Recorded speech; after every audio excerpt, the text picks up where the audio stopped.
Hello दोस्तों, Awadhesh academy पर आपका स्वागत है। दोस्तों, हम जानते हैं कि जो जनरल स्टडीज़ के पेपर होते हैं यूपीएससी में, उसमें अक्सर कुछ करंट अफेयर से रिलेटेड क्वेश्चंस आते हैं। एथिक्स के पेपर में भी कई बार जो केस स्टडीज़ आती हैं वो करंट अफेयर से रिलेटेड रहती हैं। और आज हम एक ऐसी केस स्टडी डिस्कस करेंगे जो कि कोविड-19 पेंडेमिक से रिलेटेड है। तो चलिए हम इस केस स्टडी को पढ़ते हैं। कोरोना वायरस डिजीज़ कोविड-19 जो है वो एक बहुत पेंडेमिक है जो कि बहुत तेज़ी से सारे दुनिया के देशों में फैल गई। 8 मई 2020 को इंडिया में 56,342 पॉजिटिव केसेस थे कोरोना वायरस के। इंडिया जिसकी की पॉपुलेशन 1.35 बिलियन है, उसको बहुत डिफ़िकल्टी हो रही थी कि किस तरीके से कोरोना वायरस जो है उसको रोका जाए पॉपुलेशन में स्प्रेड होने से। बहुत सारी स्ट्रेटजीज़ ज़रूरी हो गई इस आउटब्रेक को रोकने के लिए। Ministry of health and family welfare ने लोगों के बीच में अवेयरनेस फैलाई जो आपका पेंडेमिक है उसके लिए, और सभी लोगों को गाइड किया कि किस तरीके से वो सही सही एक्शन ले सकते हैं अपने को प्रोटेक्ट करने के लिए। जो इंडियन गवर्नमेंट थी उसने 55 डे लॉकडाउन इम्प्लीमेंट किया पूरे देश के अंदर, और उसकी वजह से भी जो ट्रांसमिशन था वायरस का वो काफ़ी हद तक रिड्यूस हुआ। स्कूल और कॉलेजेस जो थे उनको अल्टरनेटिव मोड ऑफ टीचिंग जैसे कि ई लर्निंग पे डाला गया, टीचिंग, लर्निंग एंड इवैल्यूएशन और सर्टिफिकेशन। ऑनलाइन मोड जो है वो पॉपुलर हो गया है आजकल। जैसा कि हम जानते हैं कि इंडिया जो है वो बिल्कुल तैयार नहीं था इस तरीके की क्राइसिस को झेलने के लिए, क्योंकि हमारे पास में उतना इंफ्रास्ट्रक्चर नहीं है, उतने ह्यूमन रिसोर्सेज नहीं है, पैसा नहीं है, और बाकी फैसिलिटीज़ जो हमें ज़रूरत चाहिए ऐसी सिचुएशन को ध्यान में रखते हुए वो भी चीज़ें हमारे पास नहीं थी। और ये जो डिज़ीज़ थी बड़ी डेंजरस डिज़ीज़ थी, इसने किसी को नहीं छोड़ा, चाहे वो हर कास्ट के लोग, क्रीड, रिलीजन, या फिर जो अमीर लोग हों, गरीब लोग हों, उनमें भी कोई भेदभाव नहीं था, क्योंकि बहुत सारे जो अमीर लोग थे वो सारे पैसों के बावजूद अपनी ज़िंदगी नहीं बचा पाए। इसी दौरान जो hospital beds, oxygen cylinders, ambulance, hospital staff और क्रेमेटोरियम की जो कमी है वो पूरी दुनिया में उजागर हो गई, क्योंकि वो हमारे पास में बहुत उसकी कमी पाई गई। अब मान लीजिए कि आप एक हॉस्पिटल एडमिनिस्ट्रेटर हैं किसी पब्लिक हॉस्पिटल के, गवर्नमेंट हॉस्पिटल के, इस कोरोना वायरस के टाइम में, जबकि बहुत सारे लोगों को कोरोना वायरस ने अटैक किया है और वो आपके हॉस्पिटल में रोज़ आ रहे हैं नए नए। सवाल ये उठता है कि आप जो है क्या करेंगे। आपका पहली बात यह है कि क्या क्राइटेरिया होगा या क्या जस्टिफिकेशन होगा कि आपका जो अपना क्लिनिकल और नॉन क्लिनिकल स्टाफ है उसको आप इस कोरोना वायरस की ड्यूटी पे लगाएं, जबकि आपको अच्छी तरीके से पता है कि ये जो डिजीज़ है बहुत तेज़ी से फैलती है और आपके पास रिसोर्स और इंफ्रास्ट्रक्चर लिमिटेड है। दूसरा, अगर आप प्राइवेट हॉस्पिटल के इंचार्ज हैं तो ऐसे सिचुएशन में आपका जो ज्यूरिसडिक्शन है और जो डिसीजन है वो क्या सेम रहेगा पब्लिक हॉस्पिटल की तरह, या उसके अंदर कोई डिफरेंस होगा। तो ये बहुत ही इंटरेस्टिंग सवाल है। पहली बात तो फर्स्ट पार्ट में हमें ये बताना है कि हमारे पास जस्टिफिकेशन क्या है कि हम अपने जो लोग हैं, हमारे जो स्टाफ के लोग हैं, उनकी ज़िंदगी को खतरे पे डालें और लिमिटेड रिसोर्स से कैसे हम लोगों को बचाएं। और दूसरी चीज़ ये है कि प्राइवेट हॉस्पिटल और गवर्नमेंट हॉस्पिटल के एडमिनिस्ट्रेटर में हमें क्या डिफरेंस को मेंटेन करना पड़ेगा।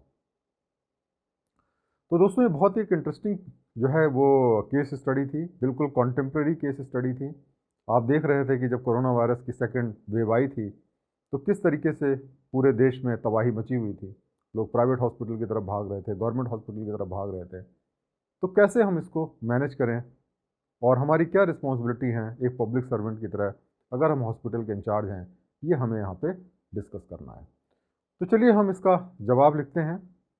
देखिए, एक हॉस्पिटल एडमिनिस्ट्रेटर अगर आप पब्लिक हॉस्पिटल के हैं तो आपकी जिम्मेदारी है कि जो भी हॉस्पिटल के रिसोर्सेज हैं वो ज़्यादा से ज़्यादा लोग उसका फ़ायदा पहुंचा सकें, ख़ास तौर से जो गरीब लोग हैं जो प्राइवेट हॉस्पिटल में मेडिकल ट्रीटमेंट अफोर्ड नहीं कर सकते हैं। और इसीलिए हमें इस बात का बहुत ध्यान रखना पड़ेगा कि हमारी रिस्पॉन्सिबिलिटी सोसाइटी के हर तबके की तरफ है। दूसरी बात, जहाँ तक हॉस्पिटल स्टाफ की बात आती है, ये बात सही है कि कोरोना वायरस में अक्सर वो बहुत डरते थे या डरते हैं पेशेंट्स को ट्रीट करने में, क्योंकि उनकी अपनी जान को खतरा होता है। लेकिन ये उनका धर्म है कि जब इस तरीके की कोई ह्यूमैनिटेरियन क्राइसिस आती है तो अपनी ड्यूटी को निभाएं और अपना धर्म पूरा करें, और इसीलिए उनको हमें ड्यूटी पे लगाना पड़ेगा। हाँ, उनकी लाइफ का प्रोटेक्शन भी हमारी जिम्मेदारी है। तो चलिए अब हम पहले पार्ट की बात करते हैं कि हमारी रिस्पॉन्सिबिलिटी पब्लिक हॉस्पिटल एडमिनिस्ट्रेटर की तरह क्या है। पहली बात तो यह है कि हम जो है वो गरीबों को और जो वल्नरेबल सेक्शन ऑफ सोसाइटी उनको हम प्रेफरेंस देंगे, क्योंकि उनके पास पैसा नहीं होता प्राइवेट हॉस्पिटल जाने का। क्योंकि कोविड-19 बहुत ही इन्फेक्शियस डिजीज़ है, इसलिए मेरी ये भी जिम्मेदारी है कि अपने क्लिनिकल या नॉन क्लिनिकल स्टाफ को इस इन्फेक्शन से बचाएं। अब ये हम कैसे करेंगे? इसके लिए जितना हमारा हेल्थ केयर स्टाफ है उसको ट्रेनिंग देंगे, हैंड्स को वॉश करने के लिए, सोशल डिस्टेंसिंग को मेंटेन करने के लिए, प्रॉपर जो आपके मास्क हैं और पीपी किट्स है उसको हमेशा पहने रहें। उसके बाद में जो पीपी किट्स हैं उनका प्रॉपर डिस्पोजल किया जाएगा ताकि उसको कोई दूसरा यूज़ ना करे, उससे कोई और इन्फेक्ट ना हो। और जो भी बायोमेडिकल वेस्ट है, मैनेजमेंट है, उसको हम पूरी तरीके से इंश्योर करेंगे। तो इस तरीके से हम अपने स्टाफ की लाइफ को भी प्रोटेक्ट करेंगे।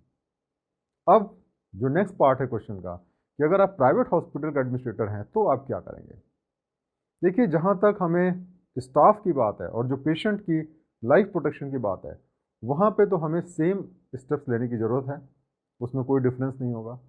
हाँ, जहाँ तक पेशेंट्स को एडमिट करने की बात है, वहाँ पे हमको उन पेशेंट्स को एडमिट करना पड़ेगा जो कि अपनी मेडिकल की फ़ीस पे कर सकते हैं या उनके पास प्रॉपर इंश्योरेंस पॉलिसी हो।